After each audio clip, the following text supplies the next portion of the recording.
Hi, and welcome to my additional videos to help you in your Copperplate calligraphy journey.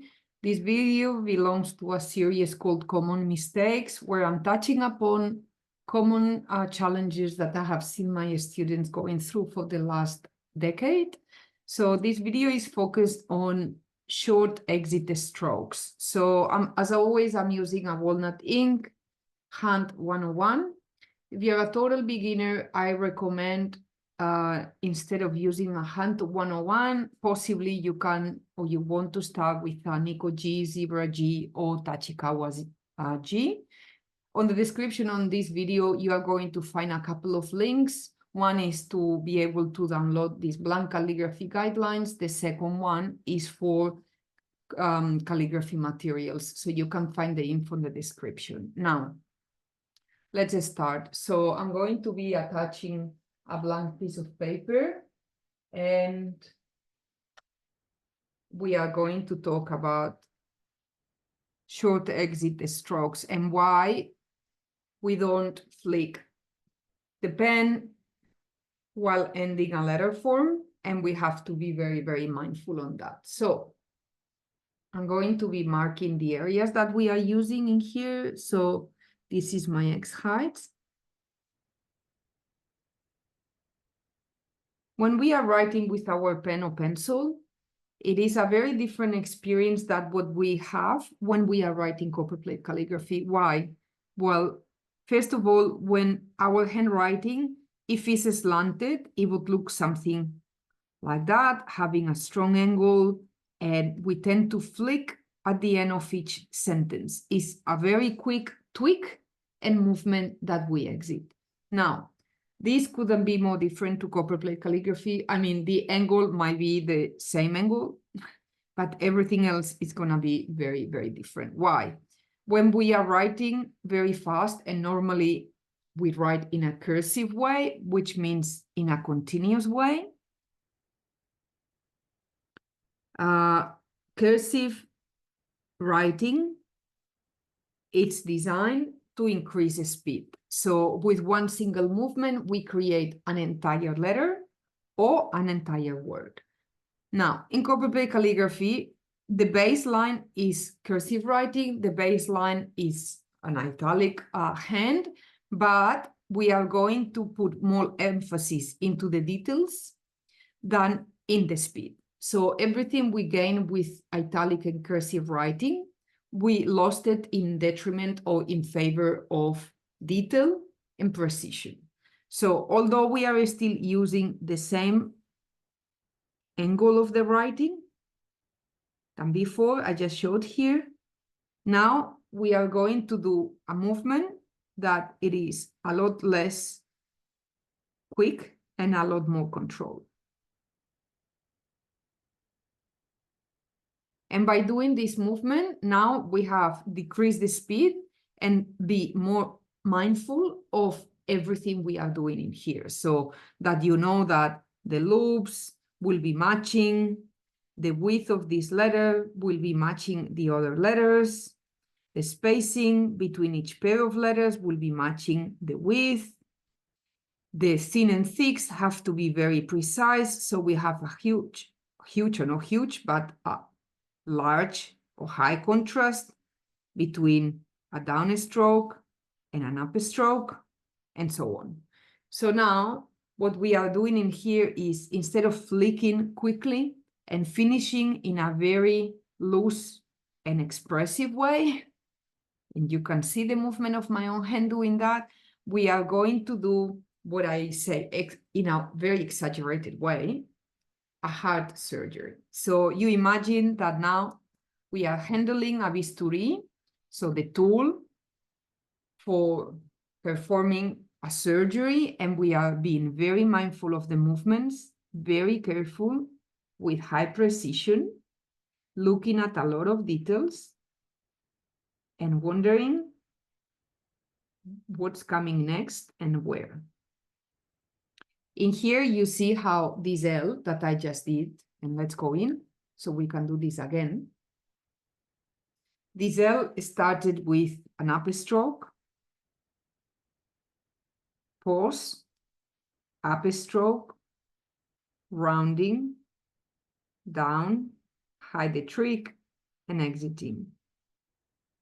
And these exits, it's always, not always, but minimum, always, it's going to be controlled and exiting roughly around the center of the X height. That is the reference point, roughly around the center. Now, we are going to talk about connections, and we are going to talk about different types of exit strokes. So type number one, if this is your last letter for your word, then you have a choice. One, we stop in this section that I just mentioned. Two, we can do something a little bit more fancy, and we repeat the movement.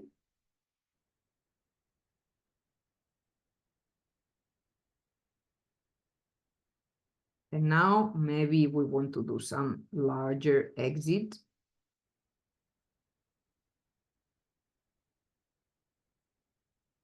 And finish in this way. Okay, what did I do now? What I did now was a swoosh.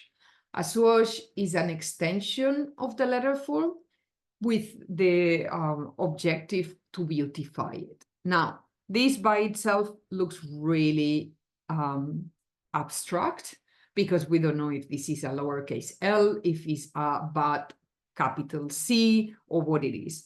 But I mentioned if this is your last letter of your word, you might have version 1, you might have the option of exiting in the center of the X height, you might have the option of adding a swoosh.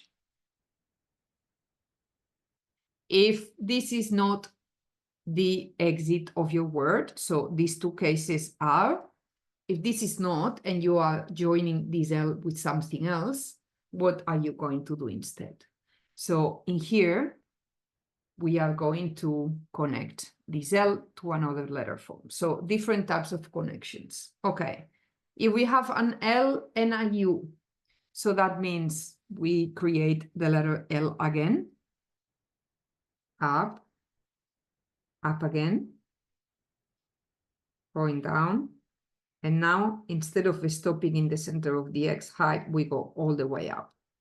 So I really didn't stop in the center because the type of connection I have is a direct connection. So I'm going to join, like hold hands. I call this familiarity joining hands, so that the letters are completely connected. And I use a flat top and I connect it directly to my letter U.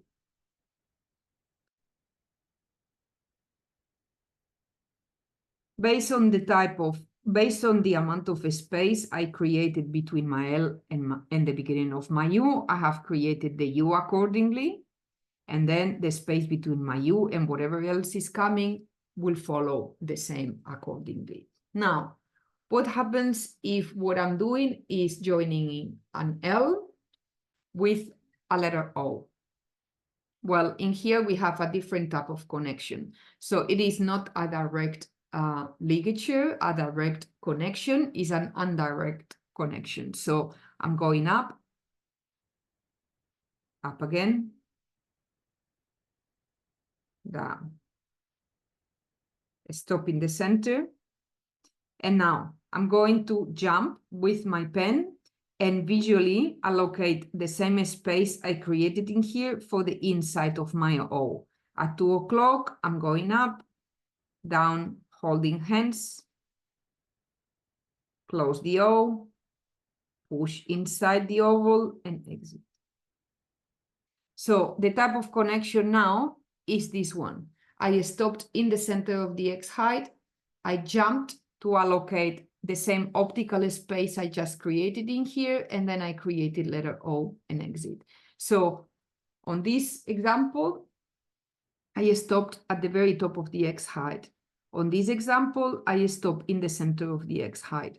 On this example was the exit of the letter form and decided to beautify the exit by creating an oval shape at the same angle of my writing. So with the amount of control when we exit, it is always something that we are going to be very mindful. It is an exit that it is not flicking the nib at any point, so not like that. It is not a flick quickly. It is not a short exit either. It's even shorter. So in both of these cases, it's not going to work. Why? Because this alphabet is connected. Every pair of letter forms are connected unless we create variations, which is obviously possible. But when we are learning foundations, we need to understand the foundations clearly, so then we can break them later on. So what we are doing is understanding that the minimum length of the exit is the center of the X height, and that from the beginning till the end of the letter, we are controlling the shape and the angle very intentionally. And now, depending on the width of this letter, let's do it again. Let me move to a new line. So I'll show you. All right. Depending on the width of this alphabet, I can create a letter form that is much wider.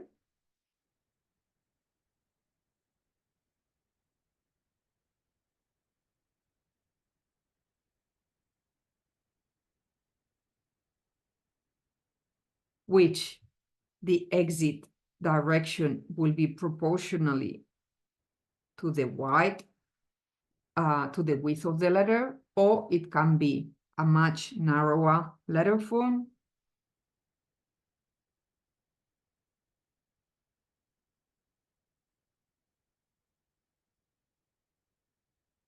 And the exit will be proportional to the width. In both cases, I stopped in the center of the X height, and it can be 1, the end of the letter, end of word,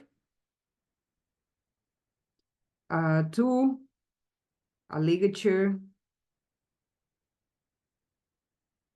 with an oval. Yeah, it can be these two cases. If it's a direct ligature, then it's going to go all the way up to the top of the X height. So this one is sitting only in the middle. The other thing is that we can control, obviously, the amount of pressure we create downstroke, but the exits are always upwards and the exits are always thin. So last time, going up again. And this time the exit is gonna go all the way up to the top of the X height. Why? Because in this case, this is going to be a ligature with a direct connection. Okay. I hope this is valuable, and I'll see you in another video very soon. Let me know if you are getting a lot of skill and knowledge all throughout these tutorials. See you soon.